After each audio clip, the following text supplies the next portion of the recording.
If you're a company based in Luton and you're looking to grow with digital marketing strategies in 2026, what different services or strategies should you be using? Should you be doing AI, SEO with ChatGPT and Claude or Perplexity or Gemini? Should you be trying to team up with a Luton-based SEO agency or a PPC agency based in Luton? There's all different types of strategies that you could be using. But before people start to look to spend any sort of money on digital marketing strategies, what advice, Kazza, would you give to business owners and entrepreneurs who are based in Luton? So the biggest piece of advice that I would give to Luton-based businesses or business owners is I would set up some KPIs. So I want to know exactly how much money I'm spending per channel. I want to know how many leads I'm generating per channel, and also what are the contact rates of those leads. And the last but not least thing is how many of those leads have actually turned into paying customers for my business. Once I have those figures in place, digital marketing just becomes a lot more predictable. It becomes a lot more fun as well. So what would be the first digital marketing channel that you would recommend to a Luton-based business, James? So step number one for me has got to be branding or brand SEO and making certain that you're looking good online, you've got a strong reputation.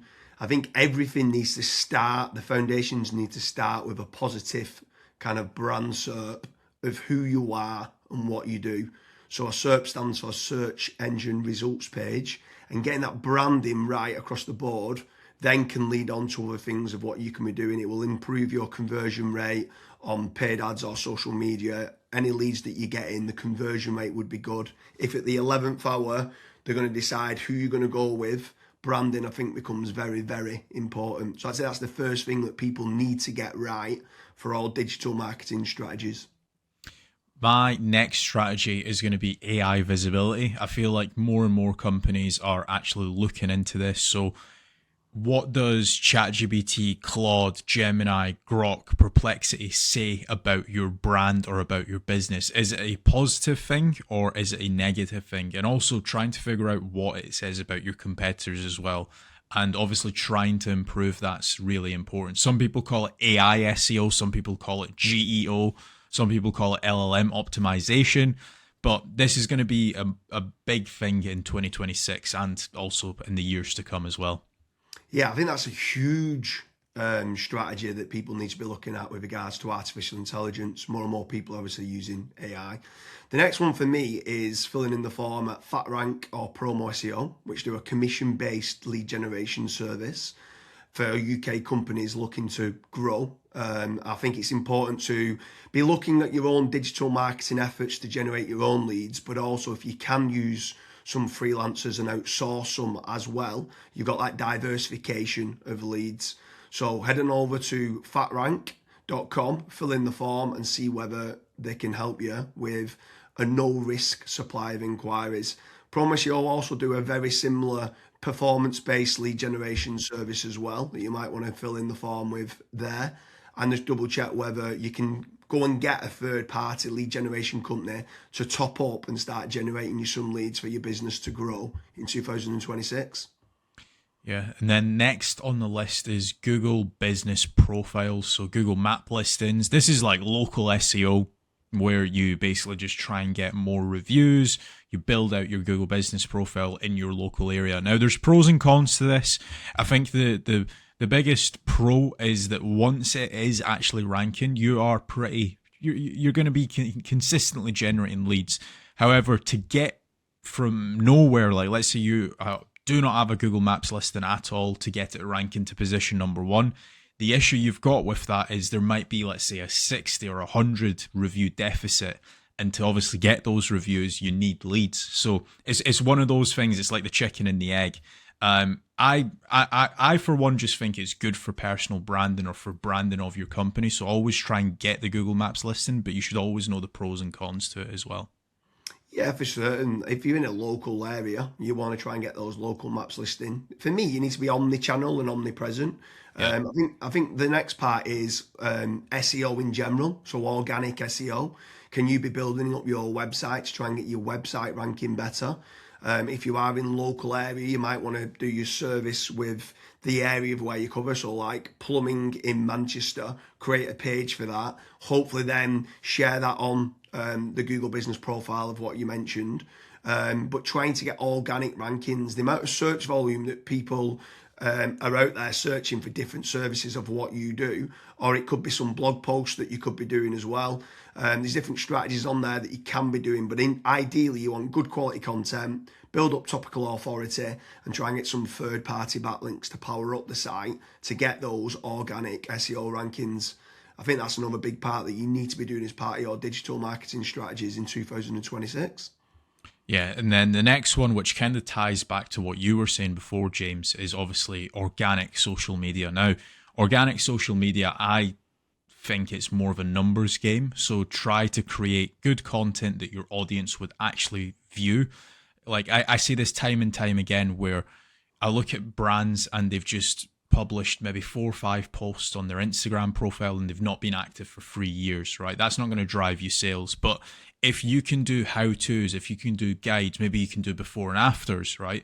If you can do content like that, that way people will see you on socials and they will actually click to actually figure out more about you, fill in the contact form. The caveat to organic social media, yes, it's free to do. It's not like PPC, for example, but it is very much a numbers game. So you want to be consistently uploading, maybe not every day, but at least 3 or 4 times a week. Yeah, for sure. On the subject of social media, paid social ads as well is massive. I'm a massive advocate of the kind of the dollar a day strategy of what people talk about. So if you are going to be taking the time to be posting every day, like you mentioned there, for organic social media, just spending a few pounds on those posts and boosting it. So getting case studies, any awards that you've won as well for reputation, and starting boosting that. You can also be running retargeting ads. So if anyone's clicked through to your website, you can be running retargeting, which is paid social as well.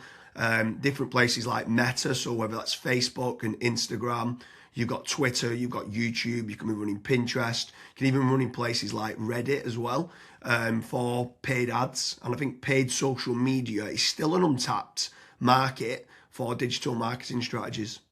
Yeah.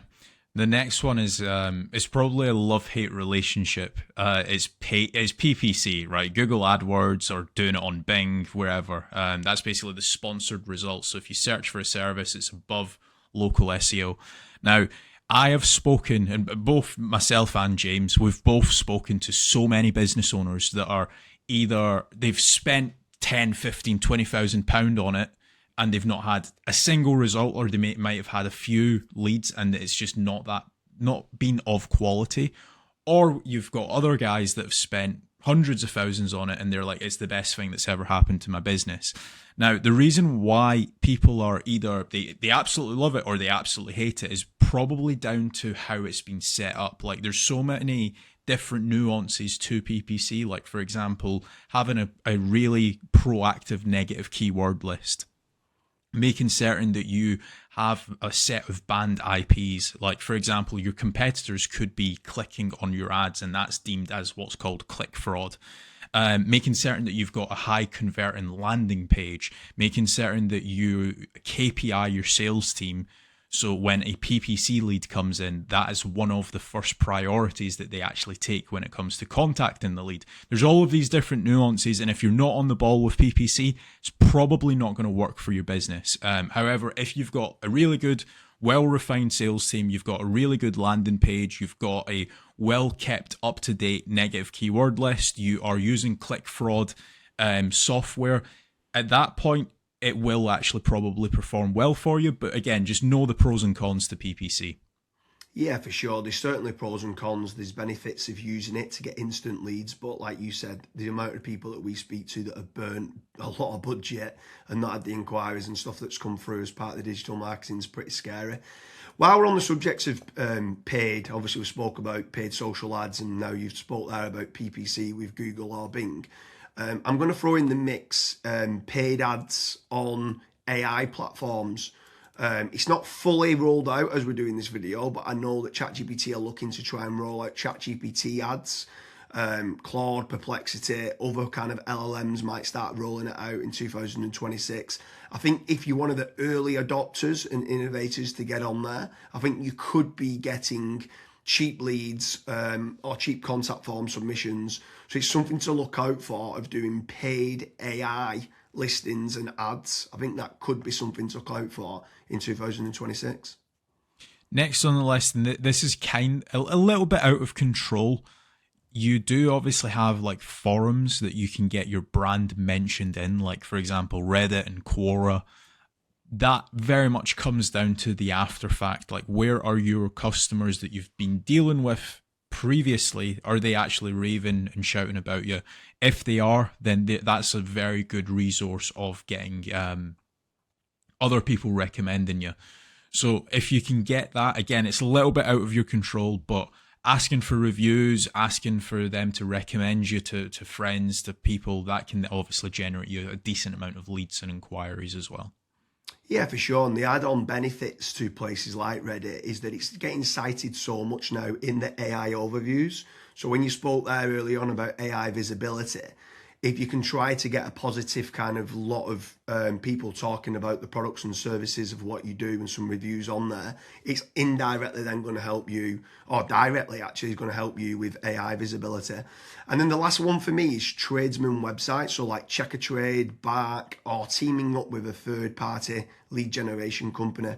Something I would say with all of these practices, Kazra touched on earlier about making certain that you understand your KPIs and your ROAS, return on ad spend. I think it's very important for business owners that are doing any sort of digital marketing to be tracking how much time and effort's being put into, let's say, running organic social media or running paid ads. Everything should have KPIs put in place. And this is exactly the same then with tradesman websites like Check a Trade, Bark, Rated People, My Builder. These could all be amazing platforms to generate leads that could get you a positive return on investment. And if you do, you should continue to be using those platforms. There's certain lead generation companies out there as well that could generate you quite a lot of leads. They could be using organic SEO or PPC or social media ads to generate you those leads. But if they are getting you a positive return on investment, again, I'm all for it as part of your digital marketing strategies. But I just want to repeat one more time with regards to FatRank and Promo SEO. They do lead generation and they guarantee a return on investment. It's a commission-based lead generation service or performance-based lead generation service. So make sure you head on over there, fill in the form. That could just be one part of generating leads of many. You should be trying to generate your own. You should never have a single point of failure, and you should be trying to get that diversification. But make sure you head on over to Promo SEO or FatRank lead generation service as part of your digital marketing efforts in 2026. Thank you very much, Kazra.